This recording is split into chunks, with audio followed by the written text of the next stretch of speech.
You can feel it when you scroll. It's not something you can name exactly, it doesn't announce itself like an alarm, but it's there. That sensation of coldness beneath the surface. The feeling that the system isn't broken, it's inhuman. You're not being governed by people anymore, not truly. Not led by leaders or guided by visionaries. You're being managed by systems. You're being shaped, tracked, nudged, and categorized by processes that do not see you. Processes that do not love. Something is watching, calculating, measuring every second of your existence, and the strangest thing of all is that no one ever tells you to fear it. They call it optimization. They call it data. They call it the future. This reality didn't begin with smartphones or social media. It didn't come out of nowhere. If you trace its roots, you'll find them not in Silicon Valley, but in the pages of 19th century philosophy, buried in the mechanistic materialism of thinkers who believed the soul was a myth and history a process. And at the heart of that shift was Karl Marx. Not the Marx of slogans or street protests, not the simplified villain or revolutionary hero. But the Marx who saw the human being as nothing more than a product of material forces. He did not merely propose an economic system. He helped rewire the very way we see reality. Marx's vision of the world was not spiritual, not even personal. It was systematic to its core. In Marx's eyes, people are not made in the image of any divine order. They are formed, broken, and remade by the economic structures that shape history. Morality, religion, family, culture. All of it is, in his words, superstructure, illusions suspended over the real engine of human behavior, the material ground. That means that the things people hold most sacred, love, beauty, transcendence, even identity, are mere side effects of economics. They are byproducts, not truths. And when that idea takes root in a culture, it changes everything. What makes Marx so important, and dangerous, is not simply what he said, but how completely his vision became the water we swim in. Even those who reject his politics often unknowingly accept his metaphysics. Modern political discourse, left or right, often reduces people to demographics, behavior to economic incentive, and freedom to statistical variability. This is not accidental. It's the long shadow of a worldview where the soul has been methodically stripped away and replaced with automation. What Marx proposed was a secular theology, a theory of salvation through struggle, not for grace but for equilibrium. What few understand is that Marx's determinism, his belief in historical inevitability, was not just a theory of class. It was a totalizing framework that absorbed every aspect of human life into a single, mechanical process.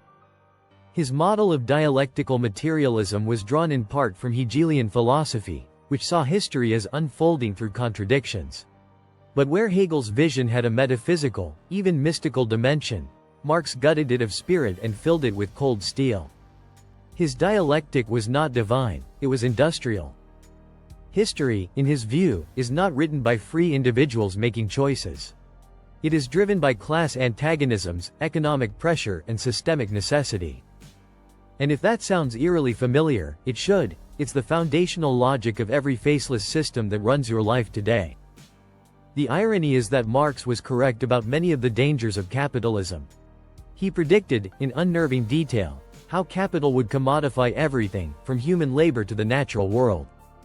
He foresaw a future where relationships would be reduced to transactions, where even the sacred would be sold back to us as spectacle. In the Communist Manifesto, he described how capitalism batters down all Chinese walls, how it resolves personal worth into exchange value, how all that is solid melts into air. These lines sound prophetic because they are. But what he failed to recognize, or perhaps did recognize and simply didn't care, is that his solution required the same kind of dehumanization as the problem he diagnosed trying to avoid. Because once you strip the world of spirit, of mystery, of divine order, what's left is management. Once man is no longer sacred, he is a resource to be used in production. Once history is an engine, people become its fuel. Marxism did not liberate the soul, it abolished it. It replaced prayer with politics, repentance with re-education, grace with ideological sterility. In the 20th century, under regimes that claimed to be inspired by Marx's vision, this mechanization of human life reached terrifying peaks. The bureaucratic purges, the gulags, the 5-year plans, the cultural revolutions. Each of these operated with machine precision. Each saw the human not as someone to be understood, but as something to be corrected, processed and deleted. But here's the twist. This didn't end when communism fell. The Soviet flags came down, but the logic of the system endured and adapted. It slipped out of red uniforms and into gray cubicles.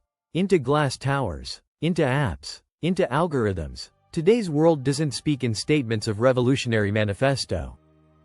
It speaks in user agreements, nudges, and metrics. But it runs on the same foundational idea, that humans are malleable, programmable, manageable. That freedom is a variable. That your dreams, your fears, your soul, if it exists at all, can be flattened into behavior and sold. You no longer need a dictator to control people. You need a platform. You need a network. You need a machine that listens better than any priest and manipulates more precisely than any dictator. What we are seeing now is not Marxism in its old form. It's something worse, a technocratic mutation of Marx's core worldview, one that has absorbed the corporate capitalist system he loathed and fused it with the mechanistic determinism he unleashed. Our lives are now governed by systems that don't believe in the human soul.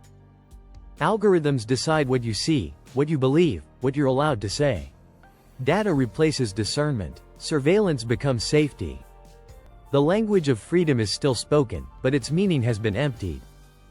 And behind all of it is the echo of that 19th century voice, telling us there is no higher order, no final cause, no meaning beyond the material. That everything we are is just the product of labor conditions, historical circumstances, economic pressure. What Marx never accounted for, what his ideology could not grasp, is that man without a soul is not a liberated worker, but a vulnerable slave. A cog, a number, a node in the machine.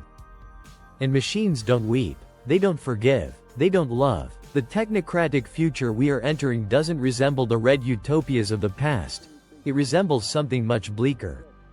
A world where every divine light has been extinguished, every mystery explained away, and every individual reduced to metrics in a spreadsheet that no one can control.